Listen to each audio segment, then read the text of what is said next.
السلام علیکم ورحمۃ اللہ وبرکاتہ۔ رب اشرح لی صدری ویسر لی امری واحلل عقدۃ من لسانی یفقہوا قولی۔ رب زدنی علما رب زدنی علما رب زدنی علما۔ آج کا ہماری جو احادیث ہیں وہ شرک کے بارے میں ہے۔ حدیث ہے حضرت انس رضی اللہ تعالیٰ عنہ سے روایت ہے کہ اللہ تعالیٰ قیامت میں اس بندے سے دریافت کرے گا جو کم سے کم عذاب میں مبتلا ہوگا، تو کیا اس عذاب سے نجات حاصل کرنے کے لیے اگر تیرے ہاتھ میں دنیا کی کوئی چیز ہوتی تو دے دیتا؟ یہ بندہ کہے گا، بے شک میرے پاس جو کچھ بھی ہوتا وہ دے کر اس عذاب سے نجات حاصل کرتا۔ اللہ تعالیٰ فرمائے گا، میں نے تجھ سے جب تو آدم کی پشت میں تھا بہت ہی ہلکی چیز طلب کی تھی، اور وہ یہ تھی کہ میرے ساتھ شرک نہ کرنا، لیکن تو نے انکار کیا اور تو نے میرے ساتھ شرک کیا۔ بخاری اور مسلم کی روایت ہے۔ یعنی آج سب کچھ دے کر عذاب سے بچنا چاہتا ہے، لیکن دنیا میں صرف ایک چھوٹا سا مطالبہ ہی نہ پورا کر سکا، اور وہ مطالبہ اس قدر تھا کہ میرے ساتھ کسی کو شریک نہ کرنا۔ یہ جو فرمایا کہ تو آدم کی پشت میں تھا، اس سے مراد میثاق ہے اور عہد کی طرف اشارہ ہے جو عام طور پر اولاد آدم سے لیا گیا تھا، یعنی الست بربکم، جسے عہد الست کے نام سے بھی جانا جاتا ہے، اور الست بربکم کا عہد بھی اس کو کہتے ہیں۔ اگلی حدیث ہے حضرت انس رضی اللہ تعالیٰ عنہ کہتے ہیں، رسول اللہ صلی اللہ علیہ وسلم نے فرمایا ہے کہ اللہ تعالیٰ ارشاد فرماتا ہے، اے ابن آدم، تو جب تک مجھ کو پکارتا رہے گا اور مجھ سے امید رکھے گا میں تیری مغفرت کرتا رہوں گا، خواہ تو کسی حالت میں ہو اور مجھے کوئی پرواہ نہیں۔ اے آدم کی اولاد، تیرے گناہ اگر اس قدر زیادہ ہوں کہ آسمانوں تک پہنچ جائیں اور تو مجھ سے بخشش طلب کرے تو میں بھی ان گناہوں کو بخش دوں گا اور مجھے کچھ پرواہ نہیں۔ اے ابن آدم، اگر تو مجھ سے ایسی حالت میں ملاقات کرے کہ تیرے پاس اتنی خطائیں ہوں جن سے زمین بھر جائے، مگر ان خطاؤں اور گناہوں میں شرک نہ ہو، تو میں تجھ سے اتنی ہی مغفرت کے ساتھ ملاقات کروں گا۔ ترمذی۔ سبحان اللہ۔ مطلب یہ ہے کہ اگر گناہ زمین پر پھیلائے جائیں تو زمین کے کونے کونے جو ہیں نا وہ بھر جائیں گے۔ اتنے وسیع گناہوں کا استقبال جو ہے وہ اللہ تعالیٰ اتنی ہی وسیع رحمت سے کریں گے، بشرط یہ کہ ان گناہوں میں شرک نہ ہو۔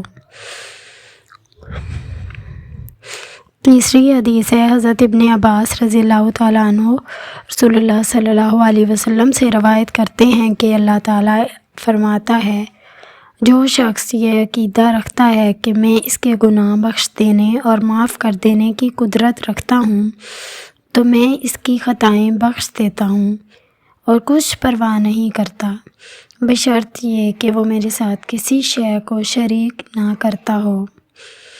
جیسا کہ قرآن مجید میں بھی اللہ تعالیٰ نے ارشاد فرمایا ہے کہ ان اللہ لا یغفر ان یشرک بہ ویغفر ما دون ذلک، کہ اللہ تعالیٰ جو ہے وہ شرک کو معاف نہیں فرمائے گا اور شرک کے علاوہ جتنے بھی گناہ ہوں گے وہ ان کو معاف فرما دے گا۔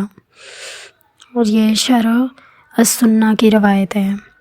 حضرت ابو ذر رضی اللہ تعالیٰ نبی کریم صلی اللہ علیہ وسلم سے روایت کرتے ہیں کہ اللہ تعالیٰ فرماتا ہے، اے ابن آدم، جب تک تو میری عبادت کرتا رہے گا اور مجھ سے امید رکھے گا اور میرے ساتھ کسی چیز کو شریک نہ کرے گا تو میں تیری مغفرت اور بخشش کرتا رہوں گا۔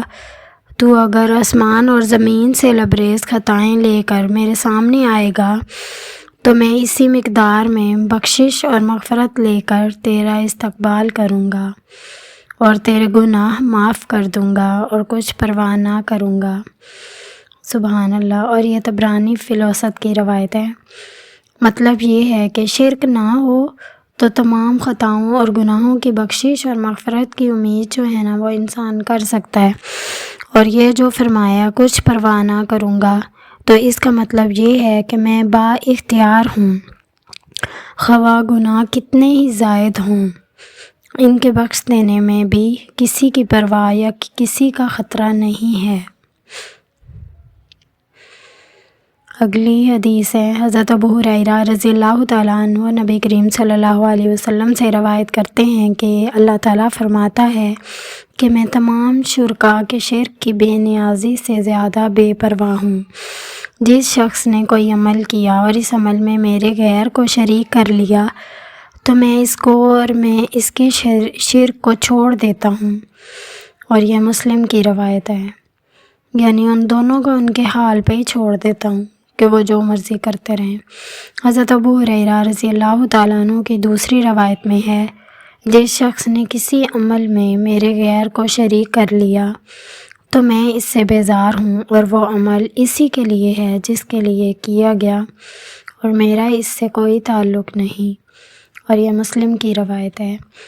مطلب یہ ہے کہ شرک ایسی بری چیز ہے کہ مخلوق میں سے کوئی بھی پسند نہیں کرتا کہ اس کا کوئی ساجی ہو، شریک ہو، ہمسر ہو۔ اور جب مخلوق اس بات کو پسند نہیں کرتی، حالانکہ مخلوق تو کوئی اختیار ہی نہیں رکھتی، تو پھر اللہ تعالیٰ تو سارے اختیار کا مالک ہے، اور وہی مخلوق کو چلانے والا، اس کو رزق دینے والا، ہر طرح کی چیز اللہ تعالیٰ ہمیں دینے والے ہیں۔ تو پھر اللہ تعالیٰ جو ہیں وہ کس طرح سے برداشت کر سکتے ہیں کہ ان کے ساتھ کسی چیز کو شریک کیا جائے؟ تو میں تو خالق ہوں، تو مجھ کو شرک سب سے زیادہ ناپسند ہے۔ شداد بن اوس رضی اللہ تعالیٰ عنہ کی روایت میں ہے کہ اللہ تعالیٰ فرماتا ہے، جس کسی کو بھی میرے ساتھ شریک کیا جائے، میں ان تمام شرکاء میں سے بہتر اور اعلیٰ ہوں۔ جس نے میرے ساتھ کسی کو شریک کیا تو اس کے تمام عمل خواہ قلیل ہوں یا کثیر، سب اس شریک کے لیے ہیں جس کو میرے ساتھ شریک کیا، اور میں اس شخص سے بے پرواہ اور بے نیاز ہوں۔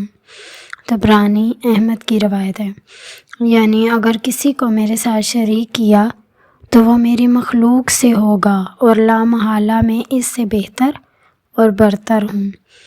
بہتر کے ساتھ کمتر کو شریک بنانا ہی کتنا بڑا ظلم ہے۔ جزاکم اللہ خیراً کثیرا۔